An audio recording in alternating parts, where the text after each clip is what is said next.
네, 오늘은 다니엘 35번째 강의 마지막 시간입니다. 참 오랜 시간 애쓰셨습니다. 6장까지는 재밌었는데 이제 7장부터 참 어려워졌었죠. 사실 저도 애썼고 여러분 듣느라고 참 애쓰셨습니다. 우리는 다니엘 11장을 통해서 에피파네스의 박해와 죽음, 그리고 에피파네스가 상징하는 적그리스도가 예수 그리스도의 재림 직전까지 어떻게 활동할 것인지 그 부분에 대해서 정리를 했습니다. 이제 다니엘 마지막 12장은요, 지금까지 거론되었던 다니엘서의 전체적인 주제가 최종적으로 요약이 되면서 세상의 마지막 날에 일어날 일까지 언급을 합니다. 그래서 다니엘서의 이 마지막 장은 인류의 역사를 총망라하면서 적그리스도가 하나님의 백성에게 끊임없이 환난을 주겠지만 결국 하나님께서는 택하신 자들 한 영혼도 잃어버리지 않으시고 반드시 구원하실 것이다 라고 하는 메시지를 강조하면서 마무리가 됩니다. 본문에서 어떻게 이제 흘러가는지를 좀 확인하면서 우리가 다니엘서를 총정리하도록 하겠습니다. 자, 12장 1절 함께 읽습니다. 시작. 그때에 네 민족을 호위하는 큰 군주 미가엘이 일어날 것이요 또 환란이 있으리니 이는 개국 이래로 그때까지 없던 환란일 것이며 그때에 네 백성 중 책에 기록된 모든 자가 구원을 받을 것이라. 이 1절에서 그때에로 시작이 되는데 이 그때라고 하는 이 표현은요, 우리가 다니엘서 11장 40절에서 마지막 때라고 하는 이 표현이 언급이 됐었는데 이 마지막 때가 어떤 의미였었냐면 넓게 보면 다니엘 시대부터 예수 그리스도의 재림 때까지, 조금 좁게 보면 예수 그리스도의 초림부터 재림까지, 그러니까 보편적으로 종말의 시대라고 불리기도 하고 교회 시대라고도 불릴 수 있는 그런 전체적인 예수의 재림 때까지의 기간을 의미했습니다. 오늘 이 12장 1절에서 표현하고 있는 그때에도 그냥 본문에 흐르는 선입견으로 보면 마치 최종 마지막 때, 예수의 재림 직전의 때를 의미하는 것처럼 여겨질 수도 있어요. 그리고 실제로 그렇게 보는 학자들의 견해도 상당수 있습니다. 근데 12장 전체를 좀 조망해 보다 보면 이것이 단순하게 재림 직전의 마지막 때를 의미하기보다는 종말의 시대 전체를, 그러니까 예수 그리스도의 재림 직전까지 포함하는 종말의 시대 전체를 보는 것이 오히려 더 문맥상 자연스럽다라고 하는 것을 여러분 느끼게 되실 겁니다. 그래서 저는 여기서 말하고 있는 그때를 종말의 마지막 재림 직전의 때가 아니라 예수 그리스도의 초림부터 재림 직전까지 전체적인 종말의 시대를 다 포함하고 있는 것으로 우리는 보려고 합니다. 자, 그 종말의 때에 마지막 종말의 시대를 살아가는 예수의 다니엘 시대부터 예수 그리스도의 재림 그 시대 사이에 내 민족을 호위하는 큰 군주 미가엘이 일어날 것이요 이렇게 말합니다. 이것은 교회 시대에 영적 이스라엘인 교회를 하나님이 지키고 보호하기 위해서 하나님께서 미가엘 천사를 보내어서 하나님의 백성을 돕게 하신다라고 하는 의미로 이해하면 될 겁니다. 그리고 또 이어서 이런 표현을 합니다. 또 환란이 있으리니 이는 개국 이래로 그때까지 없었던 환란일 것이며 그때에 내 백성 중 책에 기록된 모든 자가 구원을 받을 것이요. 또 환란이 있다라고 하는 것, 아마도 에피파네스의 박해를 모티브로 하고 있을 겁니다. 그래서 에피파네스가 예루살렘 성전을 모독하고 유대인들을 박해했듯이 적그리스도 또한 이 영적 이스라엘인 교회를 예수의 재림 때까지 끊임없이 환란을 겪게 하고 집요하게 미혹할 것이다 라고 하는 의미를 이 표현에 담아 놓은 것입니다. 그러나 그럼에도 불구하고 그때의 내 백성 중 책에 기록된 모든 자가 구원을 받을 것이라 라고 하는 표현은 무엇이겠습니까? 아무리 적그리스도의 세력이 박해를 하고 미혹이 강력하게 많은 하나님의 백성들 앞에 놓여 있다 할지라도, 그래서 많은 성도들이 때로는 밟고 넘어진다 할지라도 하나님은 자기 백성을 잃어버린다 안 잃어버린다? 잃어버리지 않으신다. 끝내 지켜서 자기 백성을 하나도 잃어버리지 않고 구원에 이르게 할 것이다 라고 하는 의미를 이렇게 표현하고 있는 겁니다. 자, 이제 2절을 읽을까요? 2절 함께 읽습니다. 시작. 땅의 티끌 가운데에서 자는 자 중에서 많은 사람이 깨어나 영생을 받는 자도 있겠고 수치를 당하여서 영원히 부끄러움을 당할 자도 있을 것이며. 자, 1절이 이제 교회 시대에 있을 적그리스도의 미혹과 하나님의 보호하심에 대한 언급이었다면, 이 2절은 그 시대를 쭉 흘러가서 아마 세상의 마지막 때, 그때에 있을 일을 지금 말하고 있는 것으로 여겨집니다. 2절을 보시면 이렇게 시작해요. 땅의 티끌 가운데서 자는 자. 여러분, 땅의 티끌 가운데서 자는 자는 누구를 말할까요? 세상의 모든 역사 속에서 삶을 살다가 죽은 자 모두를 말하는 겁니다. 역사 속에서 죽음을 맞이한 모든 자. 그리고 나서 이렇게 표현하죠. 땅의 티끌 가운데서 자는 자 중에서 많은 사람이 깨어나, 이렇게 말합니다. 많은 사람이 깨어나. 이 많은 사람이 깨어난다는 건 어떤 의미일까요? 우리가 한글의 뉘앙스로만 보면 어떤 느낌이냐면, 역사 속에 많은 사람이 죽었는데 그 중에 조금 많은 사람만 깨어난다라는 의미처럼 여겨질 수 있어요. 그러나 그런 의미가 아니고, 역사 속에서 죽었던 모든 자가 다시 뭐 한다는 얘기일까요? 다시 부활하는 날이 온다는 얘기예요. 누구는 부활하지 못하는 사람도 있다는 얘기가 아니라, 역사 속에 죽었던 그 수많은 사람이 세상 끝날에는 다 부활한다는 얘기예요. 그래서 많은 사람이 깨어나, 그렇게 모든 사람이 깨어나요. 부활해요. 그런데 그 중에 영생을 받는 자도 있겠고 수치를 당하여서 영원히 부끄러움을 당할 자도 있을 것이며. 자, 이제는 이게 무슨 의미인지 아시겠죠? 그렇게 모든 역사 속의 모든 사람이 죽음 가운데서 부활하여 살아나겠지만, 그 중에 하나님의 택한 백성들, 예수 그리스도의 보혈의 은혜를 덧입은 자들은 하나님과의 이 단절됐던 관계가 이제 완전히 화목되어서 하나님의 나라에서 영원한 복락을 누리는 자가 된다는 얘기예요. 그러나 예수 그리스도의 보혈의 은혜를 덧입지 못한 자들은 하나님과의 단절된 관계가 그대로 최종 결정되어서 하나님과 상관없이 하나님과 단절된 상태로 영원한 저주의 삶, 영원한 멸망의 삶을 살아가게 된다라고 하는 그런 의미입니다. 이것이 얼마나 고통스러운 일인지는, 하나님과 단절되어 살아가는 것이 얼마나 고통스러운 일인지는 사실 우리는 경험해보지 않아서 모르겠지만, 성경은요 그 하나님과의 단절의 고통을 무엇이라고 표현했냐면, 이렇게 우리가 흔히 아는 거예요. 불에 몸이 타는데 타는 고통을 느끼는데 몸은 타지 않고, 바늘에 찔리는 고통은 있는데 피는 나지 않고, 이런 식의 고통 있잖아요. 그것이 진짜 지옥이 그런 곳인지 아니면 하나님과의 단절된 고통을 그렇게 표현한 것인지는 우리는 사실 정확하게 알 수는 없습니다. 중요한 건 뭐예요? 하나님과의 단절된 삶은 이 세상 그 어떤 언어로도 표현할 수 없을 만큼의 고통이다라고 하는 것. 또 하나님 나라에서의 이 하나님과 화목된 삶은 이 세상 그 어떤 언어로도 다 표현할 수 없을 만큼의 복된 삶이다. 이 비교만 분명하게 알고 계시면 될 겁니다. 자, 3절 함께 읽습니다. 시작. 지혜 있는 자는 궁창의 빛과 같이 빛날 것이요 많은 사람을 옳은 대로 돌아오게 한 자는 별과 같이 영원토록 빛나리라. 자, 이 3절은 1, 2절의 내용을 결론 짓는 것과도 똑같습니다. 자, 누구에 대한 이야기일까요?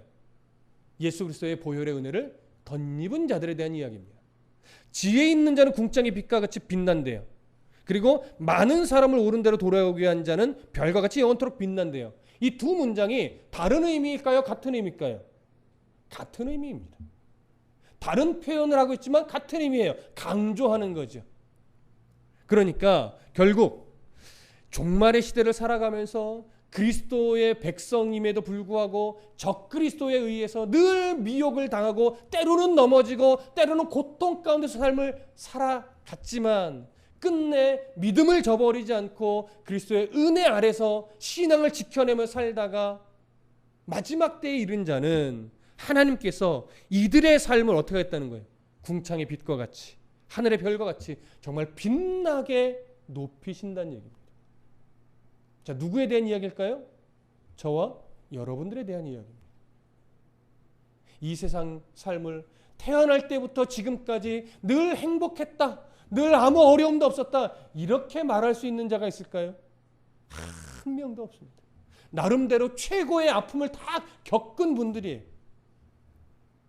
그런데 우리가 믿음 앞에 딱 서니까 그 고통이 생각나지 않을 만큼 가장 복된 삶을 하나님이 약속해 놓으셨는데, 그 약속을 이렇게 표현한 거예요. 마지막 때 우리는 모두 궁창의 빛과 같이 빛나는 삶이 될 겁니다. 하늘의 별과 같이 영원토록 빛나는 삶이 될 겁니다. 뭐라고 표현할까요? 좀 한글로는 표현할 수가 없는 거예요. 한글로 정말 표현할 수 없으니까 성경이 이렇게 표현한 거예요. 하나님 나라 천국의 길은 무슨 길? 황금길. 그 건물도 뭐로 돼 있어요? 금과 각종 보석으로 돼 있어요. 여러분, 진짜 천국이 황금길이라는 얘기 아닙니다. 진짜 천국의 집들이 다 금으로 되어 있고 보석으로 막 치장되어 있다는 얘기 아닙니다.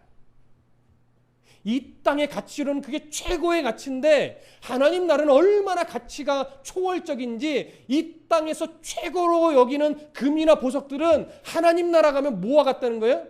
길바닥에 돌밖에 안 된다는 얘기예요. 가치 체계가 완전히 다르다는 얘기예요.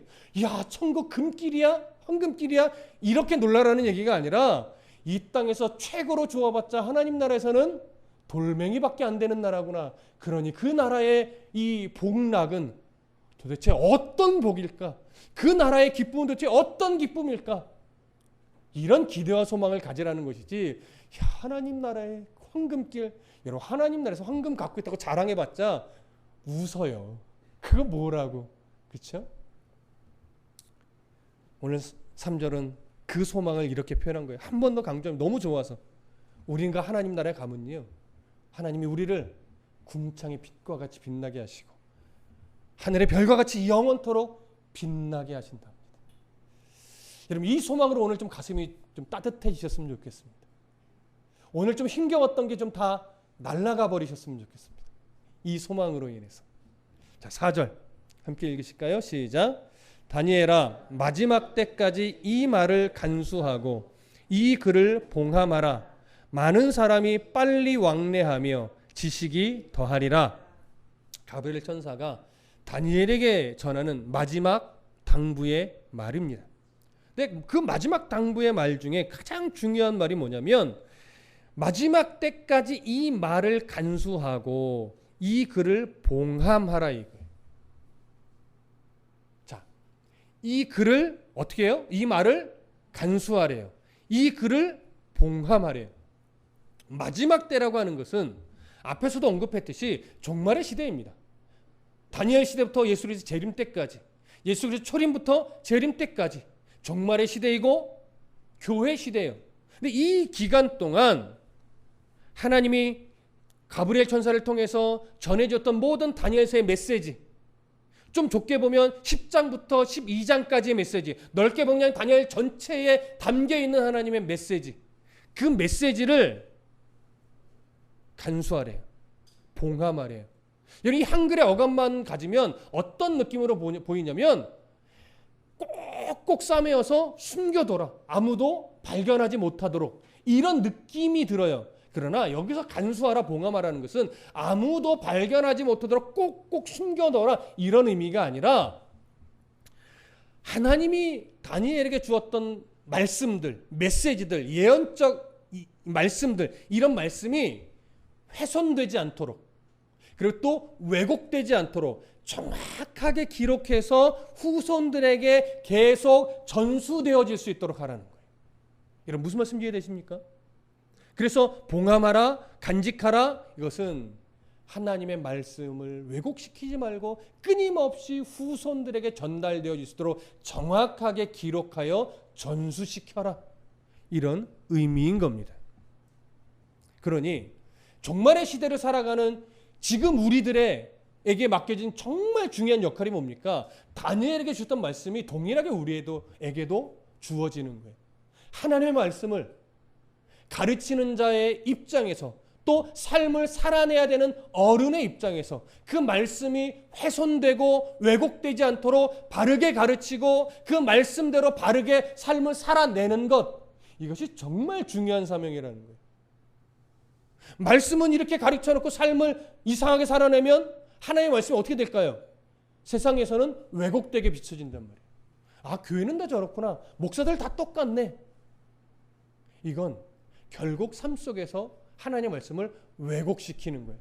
세상이 왜곡된 하나님을 보게 만드는 거예요. 그러지 말라라고 하는 겁니다. 결국 말씀을 가르칠 때도 성경에 있는 하나님을 그대로 바르게 전달하려고 애를 써야지 왜곡된 하나님을 전하면 안 되는 것이고, 그리스도인으로서 삶을 살아나갈 때도 말과 행실에 있어서 나의 말은, 나의 행실은 곧 하나님을 드러내는 것이기 때문에 왜곡된 삶을 살아내서는 안 돼요.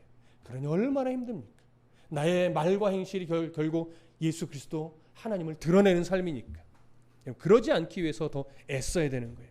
그것을 지금 강조하여 당부합니다. 그러면서 많은 사람이 빨리 왕래하며 지식이 더하리라 이렇게 표현하는데, 왜 그렇게 말씀을 왜곡시키지 말고 잘 기록하여 후대에 전달해야 되냐면, 그 종말의 시대가 지나가면 지나갈수록 많은 사람이 빨리 왕래하며 지식이 더하기 때문이라는 거예요.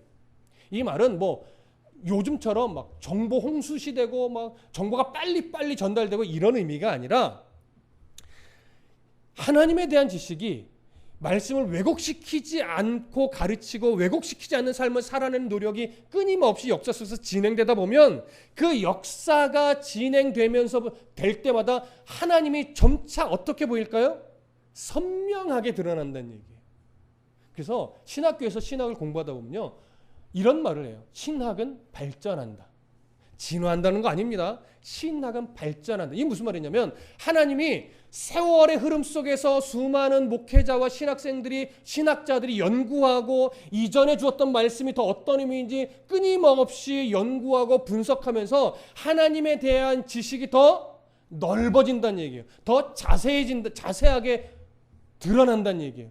그렇게 선명해지기 때문에 그 첫 단추가 정확하게 끼워져야 끊임없이 그 말씀을 근거로 하여 하나님이 조금 더 넓게 조명시켜 주시고, 또 그것이 탄탄해지면 조금 더 그 후대에 조금 더 넓혀 주시고, 이러면서 예전의 신학보다 지금의 신학이 훨씬 더 정리가 되고 하나님에 대한 시선이 더 넓어지고 정확해진다는 얘기예요. 선명해진다는 얘기예요.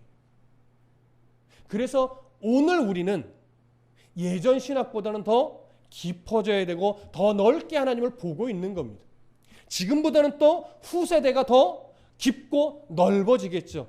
그런데 그러기 위해서는, 이 우리 후세대가 더 하나님을 넓고 깊고 바르게 알기 위해서는 오늘 우리가 하나님 말씀을 왜곡시키지 않고 변질시키지 않고 훼손시키지 않는 이 싸움, 가르치는 자도 이 싸움을 해야 되고 그 말씀을 갖고 살아내는 우리들도 이 훼손시키지 않는 싸움을 해야 후세대가 하나님을 더 깊고 넓고 바르게 알아갈 수 있다는 얘기예요.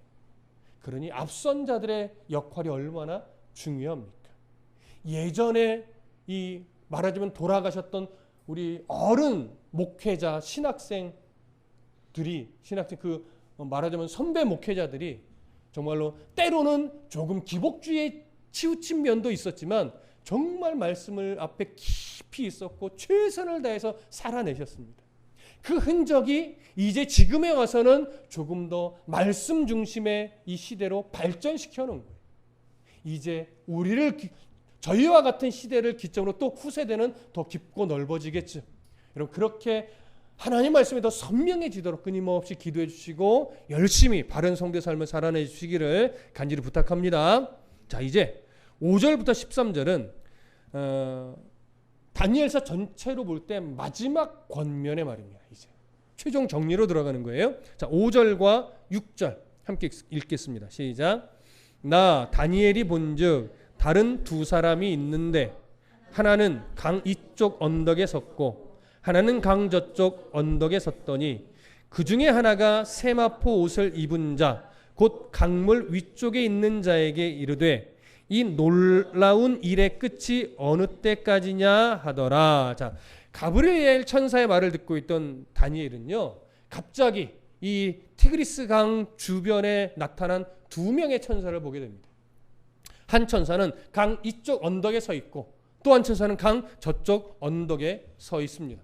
이 두 천사가 등장한 이유는 뭐냐면 지금까지 가브리엘 천사에 의해 증언되었던 예언되었던 이 말씀이 정말 진실임을 보증하는 증인의 역할인 거예요.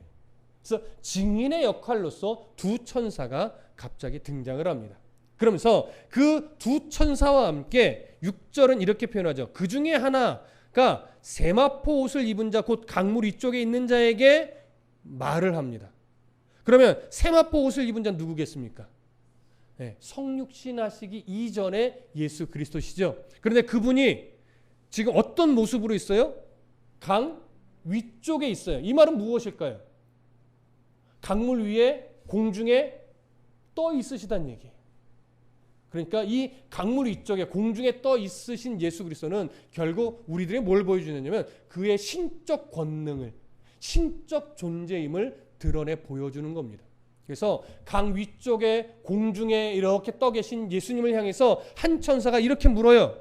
뭐라고 물으냐면 이 놀라운 일의 끝이 어느 때까지입니까? 라고 묻는 겁니다. 그러면 이 놀라운 일 무엇일까요?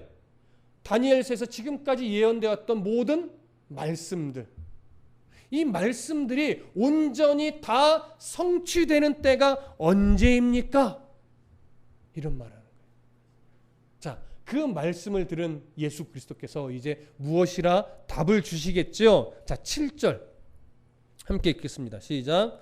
내가 들은즉 그 세마포 옷을 입고 강물 위쪽에 있는 자가 자기의 좌우 손을 들어 하늘을 향하여 영원히 살아계시는 이를 가리켜 맹세하여 이르되 반드시 한때 두때 반때를 지나서 성도의 권세가 다 깨지기까지이니 그렇게 되면 이 모든 일이 다 끝나리라 하더라. 자, 예수님은요 그 두 천사를 증인으로 하여서 하나님을 향한 엄숙한 맹세를 가지고 대답을 하는데 이렇게 말해요. 반드시 한때, 두때, 반때를 지나서 성도의 권세가 다 깨지기까지이니 그렇게 되면 이 모든 일이 다 끝나리라.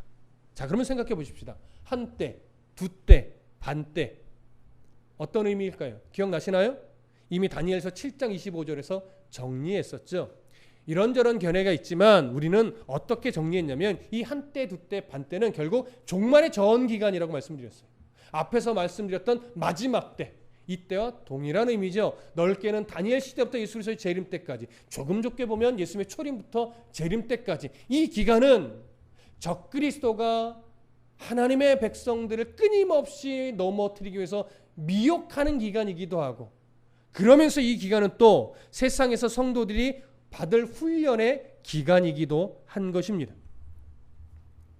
자, 이 기간 동안 성도는 훈련을 받지만 이 훈련이 가벼운 훈련이 아니라 매우 힘겨운 훈련이란 말이에요. 그러나 이 힘겨운 훈련을 통해서 다니엘서는 무엇이라고 표현하냐면 성도들이 연단되어서 거룩해진다는 표현을 하고 있어요. 거룩해진다는 건 뭡니까? 결국 그 고난의 시간들을 통해서 하나님의 자녀답게 성화된다는 얘기예요. 그 하나님의 자녀답게 성화된다는 것을, 거룩해진다는 것을 오늘 본문은 뭐라고 표현하냐면 7절 다시 한번 봐보세요. 한때, 두때, 반때를 지나서 성도의 권세가 뭐 어떻게 된대요? 다 깨진대요. 이걸 요즘에 유행하는 표현으로 하면 내가 다 죽는다는 거예요. 내가 다 죽으면 누가 다시 살아날까요? 예수님이 사는 거죠. 그렇게 내 자아가 죽고 내 교만이 죽고 내 욕심이 죽고 이렇게 내가 죽어요. 그 고난의 시절을 겪으면서 정말 힘겨운데 때는 정말 죽을 것 같은데 그 시간을 주의 은혜로 견디어내다 보면 결국 나는 다 죽어요. 근데 그거 슬픈 일이 아니라 내 안에 예수 그리스도가 사시는, 그래서 내가 정말 거룩한 백성이 되어지는 정말 놀라운 시간들이 된다는 거예요. 그래서 그렇게 성도의 권세가 다 깨지기까지이니 그렇게 되면 이 모든 일이 다 끝나리라. 성도의 힘이 다 빠지면, 그래서 예수 그리스도만 드러나면 그제서야 뭐가 오리라? 끝이 오리라. 자, 바로 이 기간에 대해서 예수님은요, 마태복음에서 조금 자세하게 설명했습니다. 자, 마태복음 24장 가보겠습니다. 신약성경 마태복음 24장 3절부터 14절을 좀 읽어보겠습니다. 마태복음 24장 3절부터 14절까지 우리 한 목소리로 함께 읽겠습니다. 3절부터 14절, 마태복음 24장 3절부터 14절입니다. 시작. 예수께서 감람산 위에 앉으셨을 때에 제자들이 조용히 와서 이르되 우리에게 이르소서 어느 때에 이런 일이 있겠사오며 또 주의 임하심과 세상 끝에는 무슨 징조가 있사오리이까. 예수께서 대답하여 이르시되 너희가 사람의 미혹을 받지 않도록 주의하라. 많은 사람이 내 이름으로 와서 이르되 나는 그리스도라 하여 많은 사람을 미혹하리라. 난리와 난리 소문을 듣겠으나 너희는 삼가 두려워하지 말라. 이런 일이 있어야 하되 아직 끝은 아니니라. 민족이 민족을, 나라가 나라를 대적하여 일어나겠고 곳곳에 기근과 지진이 있으리니 이 모든 것은 재난의 시작이니라. 그때에 사람들이 너희를 환난에 넘겨주겠으며 너희를 죽이리니 너희가 내 이름 때문에 모든 민족에게 미움을 받으리라. 그때에 많은 사람이 실족하게 되어 서로 잡아주고 서로 미워하겠으며 거짓 선지자가 많이 일어나 많은 사람을 미혹하겠으며 불법이 성함으로 많은 사람의 사랑이 식어지리라. 그러나 끝까지 견디는 자는 구원을 얻으리라. 이 천국 복음이 모든 민족에게 증언되기 위하여 온 세상에 전파되리니 그제야 끝이 오리라. 아멘. 자, 종말의 기간 동안 예수 그리스도의 초림부터 재림의 그 전 기간 동안 무슨 일이 계속 있다고 말합니까? 바로 4절부터 12절의 내용, 난리와 난리, 또 기근과 지진, 민족이 민족을, 나라가 나라를 대적하는 일, 많은 사람이 실족하게 서로 잡아주고 미워하게 되는 일, 거짓 선지자가 많이 일어나요 많은 사람을 미혹하고 불법이 성함으로 많은 사람의 사랑이 식어지는 일, 많은 사람이 예수 그리스도의 이름으로 와서 나는 그리스도라 하면서 많은 사람을 미혹하는 일, 이런 난리와 같은 일들, 재난과 같은 일들, 이런 사이비 같은 일들이 종말의 마지막 때 있는 것이 아니라, 그러니까 예수 그리스도 재림 직전에 막 있는 것이 아니라 언제 있다는 얘기예요? 초림부터 재림까지 계속 있다는 얘기예요. 어느 날 특별히 막 있다는 얘기가 아닙니다. 그래서 예수님이 정확하게 말하죠. 이 모든 것은 끝이 아니라 재난의 시작이다. 계속 있을 거란 얘기예요. 계속 있을 거란 얘기예요. 그러니 우리가 지금 다니엘서에서 말하고 있는 마지막 때 적그리스도가 활개치는 시기랑 똑같죠. 에피파네스가 유대인을 박해하듯이 종말의 전 기간 동안 적그리스도는 이런 일들을 끊임없이 만들어내면서 하나님의 백성들을 미혹하는 거예요. 넘어지도록. 그러나 그것은 끝날 일어나는 일이 아니라 재난의 시작으로서 언제든 일어나는 일이라는 얘기입니다. 그러나 끝에는 무슨 일이 일어나요? 그 기간 동안 성도가 믿음을 지켜내고 연단되어지고 거룩해지는 그 모습을 통해서 끝내 마지막 때는 어떤 일이 결국 벌어지느냐? 14절에 이 천국 복음이 모든 민족에게 증언되기 위하여 온 세상에 전파되리니 그제야 끝이 오리라. 그러니까 마지막 때의 징조는 뭐예요? 복음이 충만해지는 거예요. 무엇을 통해서요? 목회자는 말씀을 훼손시키고 왜곡시키지 않고 바르게 전하는 이 씨름을 통해서, 성도는요 그 말씀 붙잡고 성도답게 살아가는 씨름을 통해서요 그렇게 하나님이 왜곡되지 않게 세상 가운데 드러나고 하나님이 훼손되지 않고 세상 가운데 곳곳에서 드러나게 되면 그제야 뭐가 와요? 끝이 와요. 그때 예수님이 오시는 거예요. 그러니 예수님 어서 오시옵소서라고 우리가 입술로 부르짖을 때 전제는 이거예요. 내가 나부터 똑바로 살아야 돼. 성도답게. 나부터 성도답게 바르게 살면 주님 오실 날이 더 빨라지는 거예요. 오늘 내가 성도답지 못하게 살아내면, 좀 그냥 웃긴 표현이지만 예수님이 오실 날을 자꾸 뒤로 미루게 만드는 거죠. 좀 우스개 표현으로 하면. 그러니 우리가 더 말씀 앞에 바르게 서고 말씀 붙잡고 바르게 살아내는 씨름을 하면 예수님은 내일이라도 당장 오실 수도 있는 거죠. 그래서 우리의 삶이 중요하다는 것 여러분 잊지 않기를 부탁합니다. 8절과 9절 함께 읽겠습니다. 시작. 내가 듣고도 깨닫지 못한지라 내가 이르되 내 주여 이 모든 일의 결국이 어떠하겠나이까 하니 그가 이르되 다니엘아 갈지어다. 이 말은 마지막 때까지 간수하고 봉함할 것임이니라. 여러분 제가 다니엘서를 쭉 정리하면서요, 사실은 다니엘서에서 가장 중요한 구절이 어디입니까 물어보면 저는 이 구절을 선택합니다. 특히 9절. 자, 왜 그런지 말씀을 드릴게요. 다니엘이요, 지금 이 말씀들을 쭉 듣고 나서 다 깨달아 알아지지는 않았어요. 이해가 다 안 되는 거예요. 그래서 예수님께 묻습니다. 내가 듣고도 깨닫지 못한지라 내가 이르되 내 주여 이 모든 일의 결국이 어떠하겠습니까? 쉽게 얘기하면요, 다시 한번 좀 그 마지막에 대해서 좀 설명해 주십시오, 이 얘기를 한 거예요. 그랬더니 예수님이 이렇게 말해요. 그가 이르되 다니엘아 갈지어다. 이 말은 마지막 때까지 간수하고 봉함할 것이니라. 그러니까 다시 뭔가를 설명해 주는 것이 아니라 다니엘에게 그냥 가래요. 이 말은 뭐냐면 다니엘에게, 야 다니엘아, 지금 네가 이 말을 다 이해하지 못해도 상관없다는 얘기예요. 지금 네가 깨달아 아는 정도만 알고 있어도 돼. 더 많이 알려고 하지 말고 네가 지금 해야 될 것은 이 말의 뜻을 막 다 통틀어서 막 통째로 깊이 알아서 다 깨달아 아는 것이 중요한 것이 아니라 네가 아는 만큼만 이해하되 내가 너한테 전해준 것이 왜곡되지 않게만 기록해서 후세대에게 잘 전달할 수 있도록 네가 전수하는 것, 그것만 신경 써. 이걸 다 몰라도 돼. 이 얘기를 하는 거예요. 여러분 이게 왜 중요하냐면 많은 그리스도인들이요, 제일 궁금한 것 중에 하나가 뭐냐면 미래의 일이에요. 그럼 뭐 믿지 않는 사람도 미래의 일은 중요하죠. 그러니까 뭐 점을 치고 뭐 사주팔자를 보고 하는 게 다 미래에 조금 뭐 가까운 미래, 좀 먼 미래, 도대체 뭔 일이 일어날까? 나한테 좋은 일이 일어날까? 나쁜 일이 일어날까? 이런 거지만 예수 믿는 사람은 뭐예요? 결국은 예수님 언제 오실까가 되게 궁금한 건데 다니엘에게 말하는 거야. 야, 그거 중요하지 않아.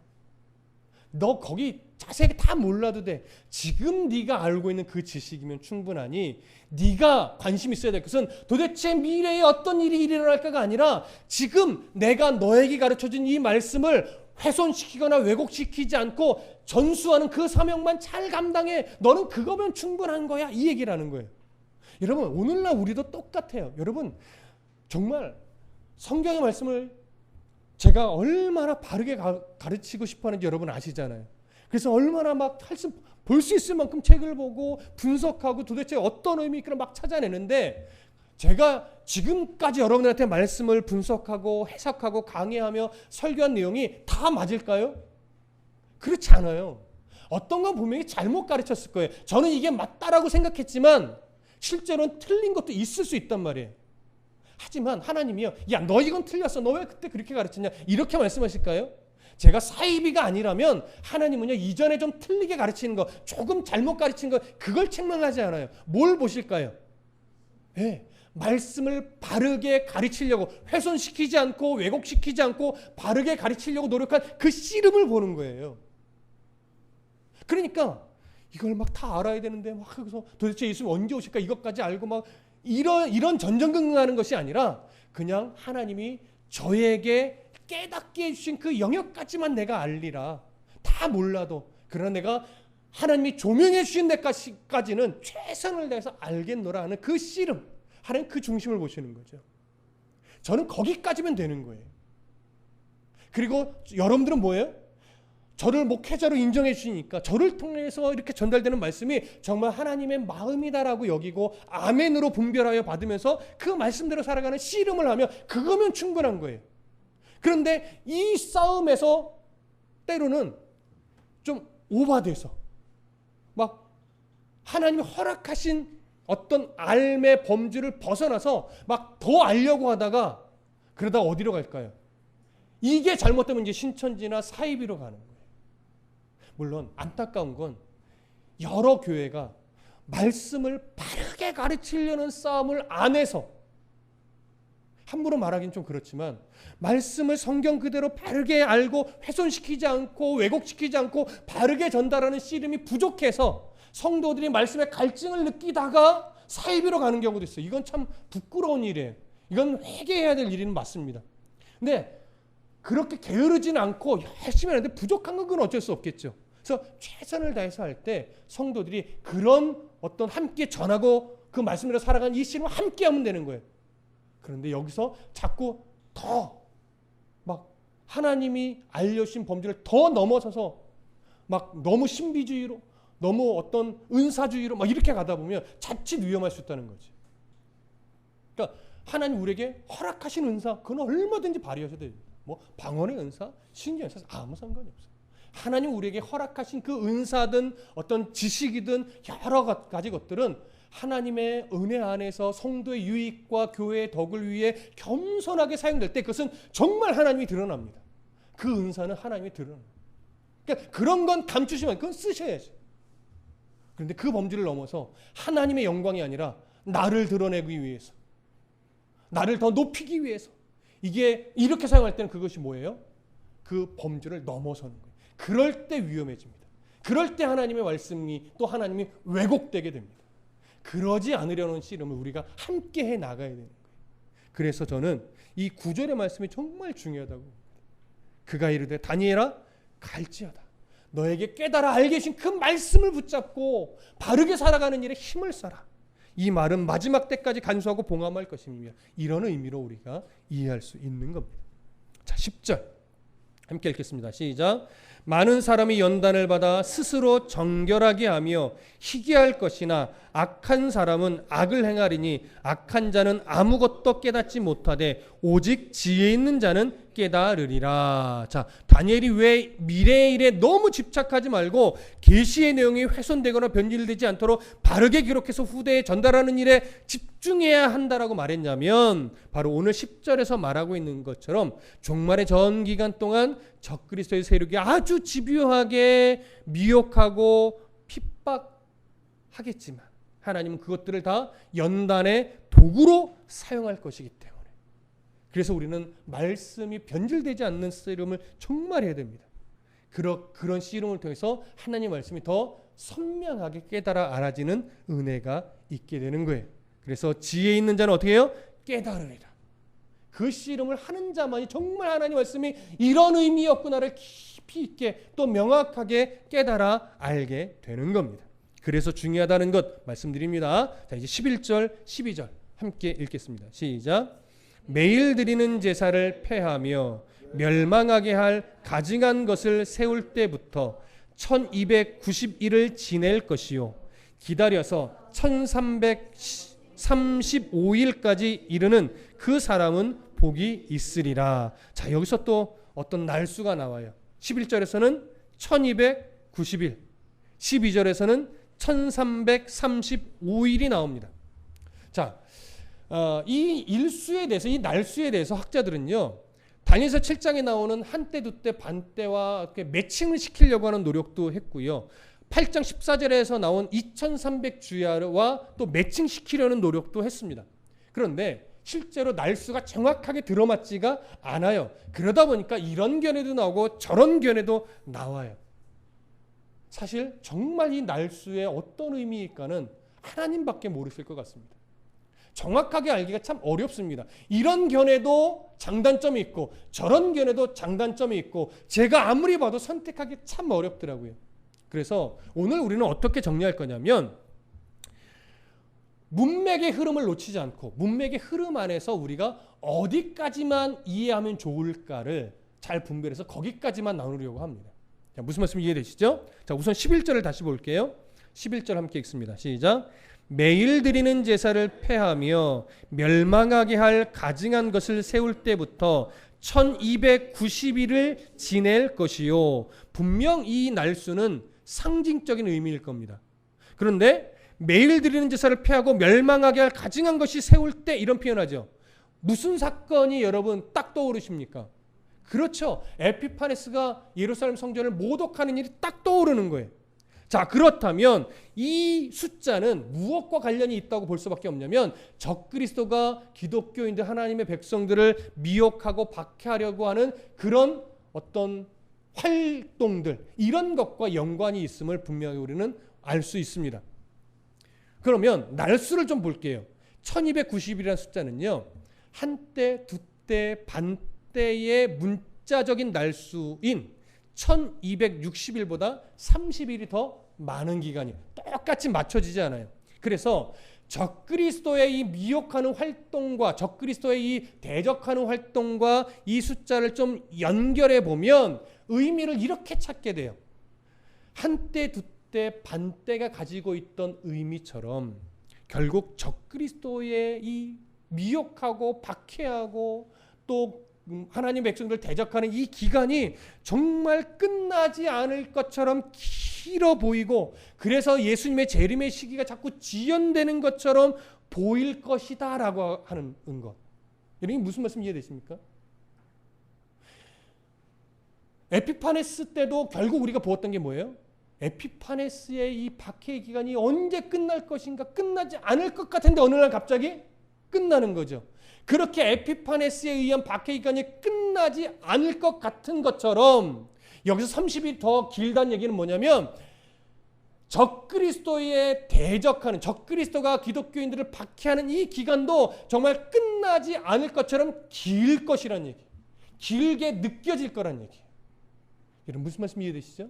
자, 그러면 이것을 한번 이런 이해로 두시고 12절을 보겠습니다. 자, 함께 읽겠습니다. 시작. 기다려서 1335일까지 이르는 그 사람은 복이 있으리라. 자, 이 1335일이라는 것은 11절에서 언급된 1290일보다 45일이 더 긴 기간입니다. 이는 우리가 어떻게 이해하게 되냐면 1290일이 상징한 것처럼 적그리스도의 대적함이 끝나지 않을 것처럼 정말 길게 느껴지겠지만 45일이 조금 더 긴 것처럼 에피파네스의 박해가 끝나지 않을 것 같은데 오늘 갑자기 끝났던 것처럼 적그리스도의 기간도 정말 끝나지 않을 것처럼 길게 느껴지지만 어느 날 갑자기 조금만 더 견디면 끝날 것이다. 여러분 이렇게 이해하는 것이 다니엘서의 전체 문맥의 흐름과 부합합니다. 그래서 우리는 이 두 기간 1290일은 끝나지 않을 것처럼 길게 느껴지는 적그리스도의 박해의 기간, 그리고 1335일은 그럼에도 불구하고 믿음의 하나님의 백성들이 끝까지 견디다 보면 끝나지 않을 것 같은데 어느 순간 끝이 올 것이다 라고 하는 말씀으로 우리가 이해를 할 겁니다. 자, 이해되시죠? 자, 이제 마지막 13절을 읽겠습니다. 13절 시작. 너는 가서 마지막을 기다리라. 이는 네가 평안히 쉬다가 끝날에는 네 몫을 누릴 것임이니라. 자, 다니엘에게 주어지는 마지막 당부인데요. 이 13절은 9절과 별반 다르지 않습니다. 너는 가서 마지막을 기다리라. 자, 가라는 건 더 깊이 고민하지 말고 내가 너에게 준 마지막 사명만 붙잡고 가서 그 일만 하면 돼. 이 얘기예요. 마지막 사명이 뭡니까? 이 말을 간수하고 이 글을 봉함하라는 거죠. 어떤 의미였어요? 하나님의 말씀이 훼손되거나 변질되지 않도록 정확하게 기록해요. 후대에 전수하라는 거죠. 네가 그 역할만 잘 감당하고 기다려. 이 얘기예요. 뭘 기다릴까요? 육체의 죽음의 날. 주님이 다니엘을 이제 너 이 세상 삶은 이 정도면 충분했다. 애썼다. 이제 나한테 와라라고 육체의 죽음을 통해 부르는 그 날을 기다리라는 거예요. 그래서 육체가 죽으면 이제 뭐라고 말하냐면 네가 평안히 쉬다가, 요 쉬다가는 어떤 기간을 말할까요? 다니엘이 육체의 죽음과 다시 부활할 때까지 그 기간이겠죠. 그때를 평안히 쉬는 기간이래요.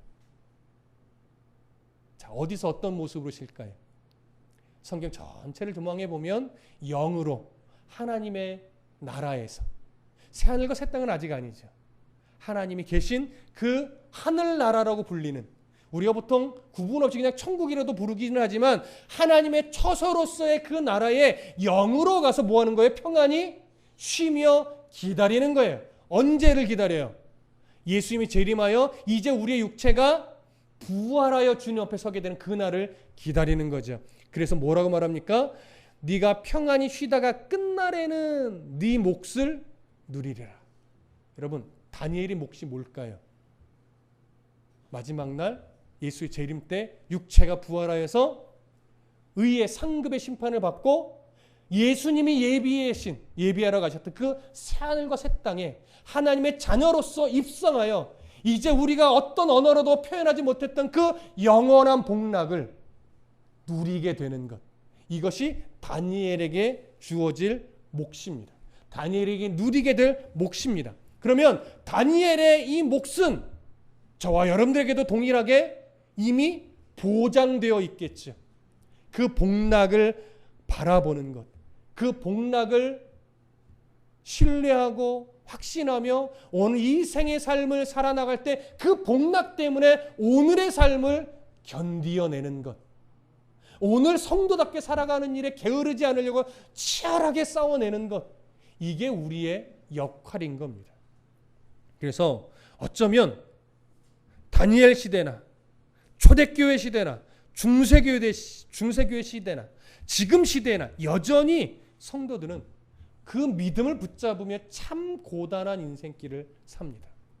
여러분, 중세시대 정말 목숨을 막 잃어버렸던, 처형당하고 화형당하고 그 단두대에서 목이 잘리고 이렇게 죽어가면서 신앙을 지켰던 중세시대보다 여러분 지금 시대가 신앙이 더 편하다고 말할 수 없습니다. 그런 육체적 고통은 덜할지 모르겠지만 정말 성도답게 살기 정말 어려운 시대예요.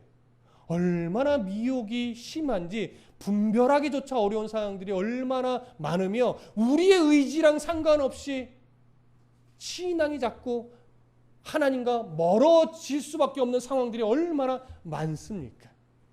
이런 상황 속에서 또 우리는 여전히 믿음을 지켜야만 합니다. 이것이 우리의 사명이고 이것이 하나님이 우리를 부르신 이유이지요. 그러니 어떤 상황 속에서도 우리는 소망이 그 하나님의 나라 보장된 내 몫이 보장된 그 나라의 소망이 있음을 우리가 확신하고 오늘 이 세상 나에게 주어진 주님이 다니엘에게 말했던 것처럼 마지막 때를 기다리라 말씀하신 그때까지는 죽으나 사나, 이 말이 좀 어폐가 있지만 죽으나 사나 우리는 열심히 최선을 내서 내게 맡겨진 하루하루를 살아내야만 하는 겁니다. 이 복을 분명하게 반드시 주어질 이 복을 여러분 기대하며 오늘도 나의 하루를 가장 복된 성도의 모습으로 정말 충실하게 살아가시기를 간절히 축복합니다. 기도하겠습니다.